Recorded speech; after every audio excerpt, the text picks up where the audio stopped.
For more physics-related videos, please subscribe. Welcome to Stellar Physics 3B. In this video, we'll be going over polytropes. In the previous video, Stellar Physics 3A, I derived a differential equation for hydrostatic equilibrium. I ended that video saying that we would solve this equation using a polytrope solution. And so that's what we're going to do in this video. We're first going to go over what a polytrope is. This will then lead us to what's called the Lane-Emden equation. We will then apply what's called the standard model of stellar physics to this equation, and in the end we will have a profile for density, temperature, and pressure within the star. I've rated the physics level in this video as advanced. It's actually not that difficult, but there's a lot of moving parts and things to keep track of, so it can be easy to get confused. But from a physics and mathematics point of view, it's not that difficult. Recall in the previous video, when we were deriving an equation for hydrostatic equilibrium, we made a few assumptions. We assumed the star was static, it was spherically symmetric, we assumed that the star was Newtonian, meaning that general relativity could be ignored, which amounts to this quantity here, which is sometimes called the metric deviation, being much less than 1. We also assumed a polytrope solution, and that the ratio of gas pressure to radiation pressure was constant throughout the star. This is what's sometimes called the standard model of stellar physics. These last two assumptions we didn't actually use in the last video, but we're going to use them in this one. And recall that we ended the previous video having derived a second-order differential equation for hydrostatic equilibrium. And all we needed at this point was a relationship between pressure and density. And that's where we're going to use what's called a polytrope solution. So what is a polytrope? What we're going to do is we're going to model the pressure as being equal to a constant K times the density raised to another constant gamma, where gamma we're going to define to be equal to 1 plus 1 over another constant n, where n is called the polytrope index, and it can be any number. It's important to note here that in previous videos we had a quantity called gamma 1. Gamma and gamma 1 are not the same thing. Gamma is defined by the polytrope index, and gamma 1 is an adiabatic index. So don't get confused here, because when we were looking at adiabatic processes in the second chapter of this series, we had found that the pressure was related to the density in a very similar looking form. However, in this case, this is truly a constant. When we were dealing with an adiabatic process, the K we had used was actually a function of S. So it was simply constant in rho, but it did depend on entropy. Remember that the pressure is a function of density and entropy. And in that case, this index here, or this exponent, was the adiabatic index, gamma 1. Now it's gamma. So in the polytrope model, K is truly a constant, and gamma is not the adiabatic index. We'll take a closer look at how these differ in a little bit. Next, we're going to define the radial coordinate as being equal to some constant alpha times another coordinate which I'm going to call xi. So xi is a dimensionless variable that's a proxy for radius. Note that alpha is not the same alpha I've used in previous videos. There's only so many letters in the alphabet, so this alpha is a completely new constant. In this polytrope model, we also assume that the density is equal to the central density, which I'm calling rho naught, times a function theta, which is raised to the polytrope index. So theta is a function of xi. So now we can plug this expression for the density into our model for the pressure to get an equation relating the pressure to this function theta, which itself is a function of xi. Now we're going to plug all of this into the differential equation we found in the previous video. And this is going to give us what looks like a giant mess. But don't worry, it's going to simplify quite a bit. First off, we can cancel an alpha squared on the bottom and on the top. Then we can cancel this rho naught on the bottom with 1 rho naught on the top. And then I'm going to pull all the constants out of the derivatives. And this will already simplify quite a bit. Now I'm going to bring all the constants on the left-hand side to the right-hand side of the equation, and I'm going to take this first derivative of theta right here.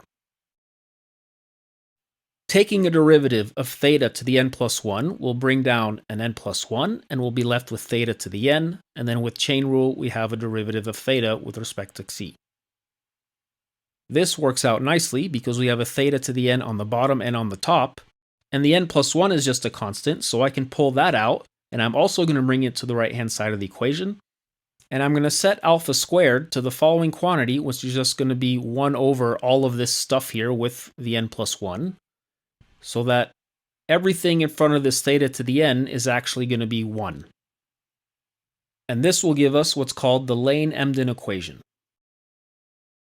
So this is a second-order differential equation for theta in terms of xi. So let's take a look at the Lane-Emden equation. I'm first just going to write it down again. Now notice this equation depends on the polytrope index n. So what we're going to have is a family of solutions, one for each value of n.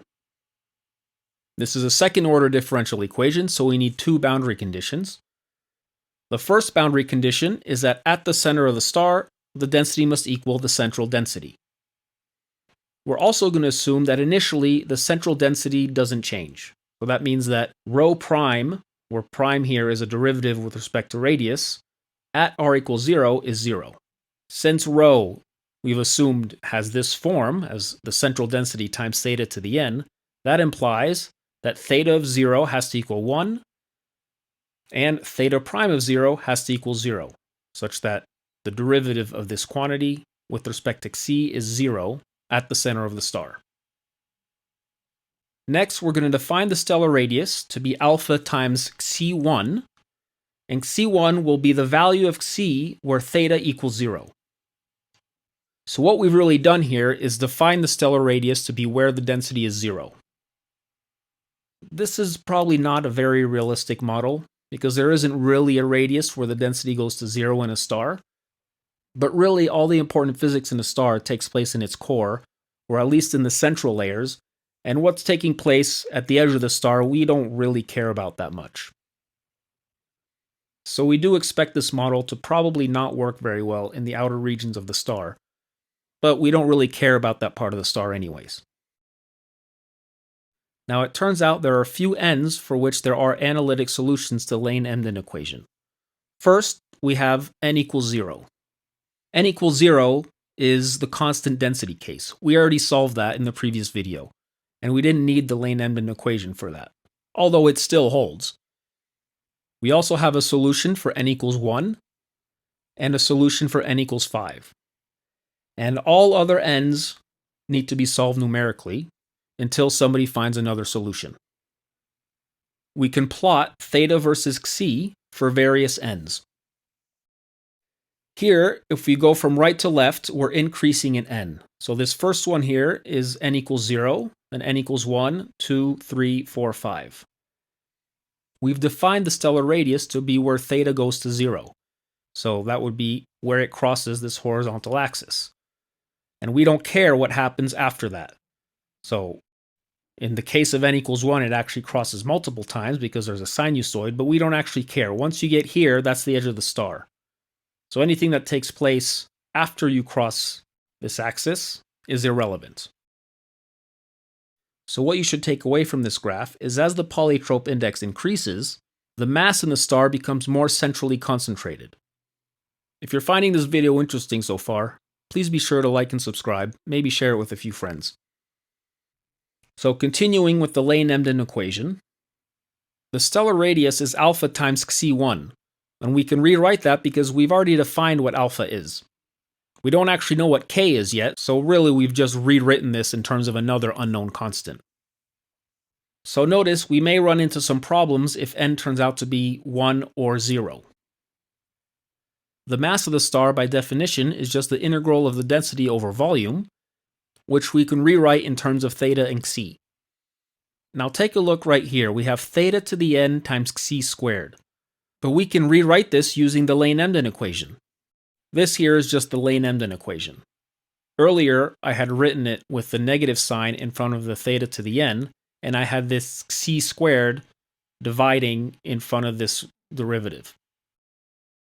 So let's substitute that into our expression for the mass.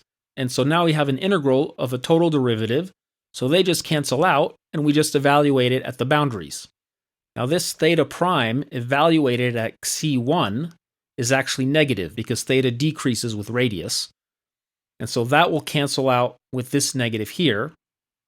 And so typically the way this is written is with the absolute value of theta prime evaluated at c1 times c1 squared. Now I'm going to substitute our definition for alpha into alpha cubed, and we get a relationship between the mass and the central density. Again, we still have a problem if n equals 0, but now we also have a problem if n equals 3. Well, it's not really a problem, it just means that if it turns out that the polytrope index is 3, then the mass and the central density are not related. We already have an expression relating the radius to the central density, so we can rewrite the mass in terms of the radius. So again, if n turns out to be 3, the mass will be independent of the radius. And still we have a problem if n equals 1. Now I want to do a little side calculation here. The average density is just the total mass divided by the total volume.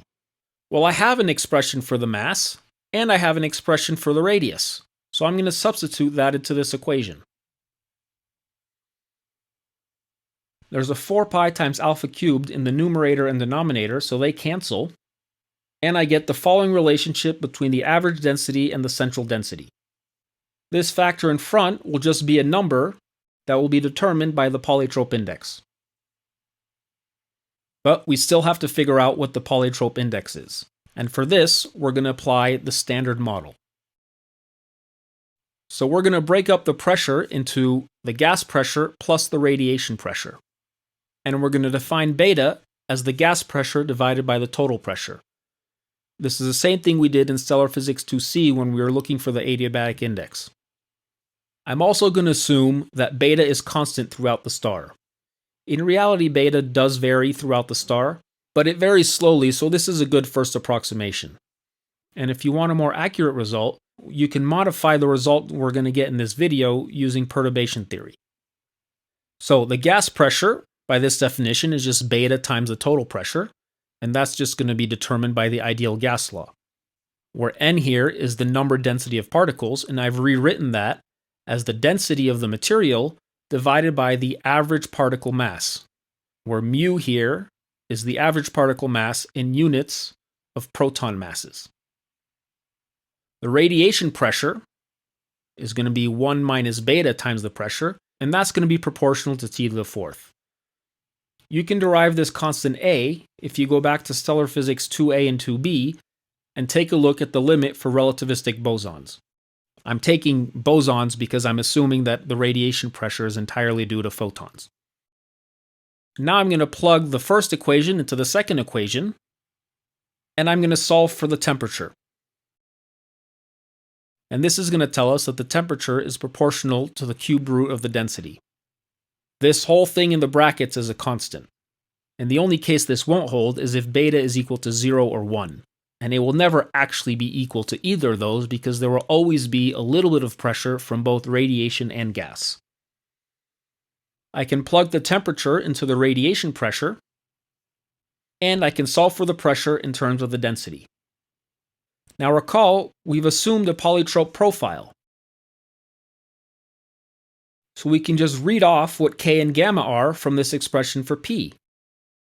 This entire quantity in the brackets raised to the 1/3 is going to be our constant K. And gamma is going to be 4/3, which means that n equals 3. And so now we know what the density profile is, what the pressure profile is, and what the temperature profile is. We still need to know what beta is in order to figure out what the central pressure and central temperatures are. So we've found that stars are n equal 3 polytropes. For n equals 3, we have the following numerical values for these constants. An n equal 3 polytrope is not solvable analytically, and so in order to get these constants, you have to integrate the Lane-Emden equation numerically. So let's go back to our expression for the mass of the star in terms of the density. We know what K is, so we can plug it in, and we get the following relationship between the mass and beta. Everything in the right-hand side of the equation has a known value except for mu, which is the mean particle mass, and beta. so we can plug in all the numbers to get the following relationship between the mass and beta.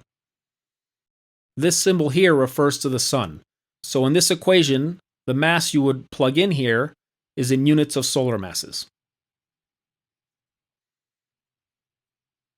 Now the way to read this is that the mass of the star will determine the fractional gas pressure.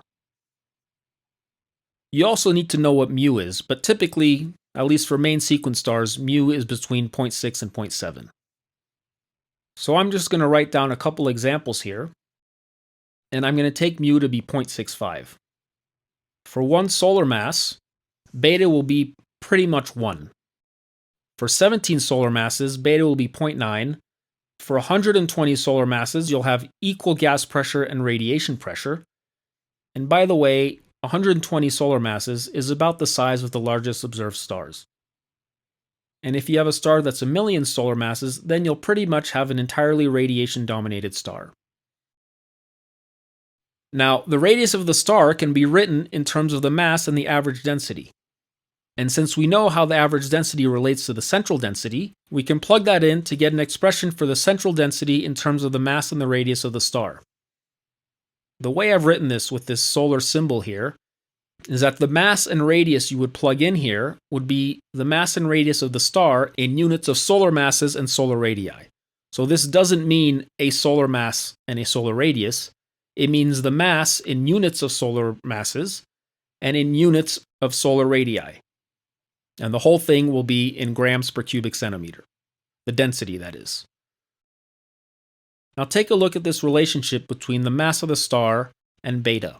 If I square both sides, I'll have the stellar mass squared, and here I'll have 1 minus beta divided by beta to the 4th times some other stuff. Let's go back to the previous board for a second. Look at this constant in front of the pressure. We have a 1 minus beta divided by beta to the 4th. So this whole thing will be proportional to the mass squared. In the temperature, it doesn't work out as well because we don't have this beta to the 4th on the bottom. You could still eliminate beta, but it won't look as clean. So these expressions in the brackets, which are just the central pressure and central temperature, can be rewritten in terms of the mass of the star. For the central pressure, I'll get the following expression, again where the stellar mass and the stellar radius are measured in solar units, and the pressure will be in units of atmospheres. For the temperature, as I mentioned, it doesn't turn out as nice. But realize that beta here is in fact entirely determined by the mass through this equation. It's just that this is a quartic equation in beta, so completely eliminating beta in this equation will look pretty messy. Now you may have noticed that in all these expressions, I have a mass and a radius, and I need to know both in order to determine these central values. Well, that's because we have an n equals 3 polytrope. And as we had found earlier, when n equals 3, the mass and the radius are independent of one another. Or a better way of putting it is that if you want to know the mass, the central density, and the radius of the star, you need to know 2 of them in order to find the third one. If n had been another value, then knowing the mass would have determined the other 2. But we had bad luck, and it turns out n equals 3. Anyways, the radius of the star we don't expect to be very accurate by this model. And that can be found with the luminosity, as I've mentioned in previous videos. So now we've solved the Lane-Emden equation, and we know the density, pressure, and temperature profiles of a star. Well, this is fine and dandy, but what evidence do we have that this model actually holds for real stars? After all, I've made quite a few assumptions in this derivation.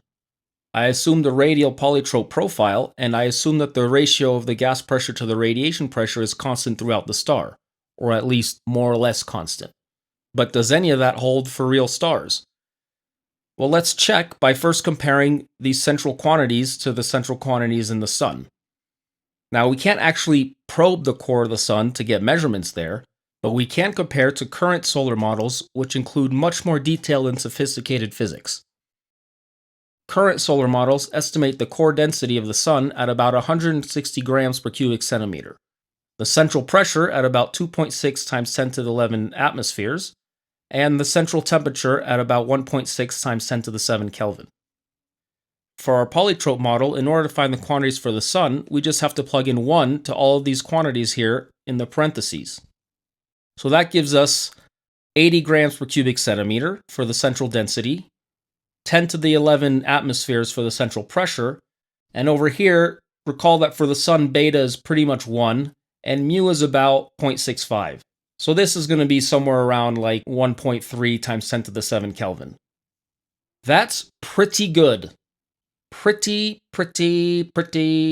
good. In astrophysics, if you're within an order of magnitude, you've got a good model. Okay, so this model does a good job of getting the central quantities, but how does it do with the radial profile? Again, we can't actually measure anything inside of the sun, so I'm going to compare the polytrope model to the results found from stellar evolution codes. So a stellar evolution code would give you numerical results and include all physical processes relevant to the physics of stars.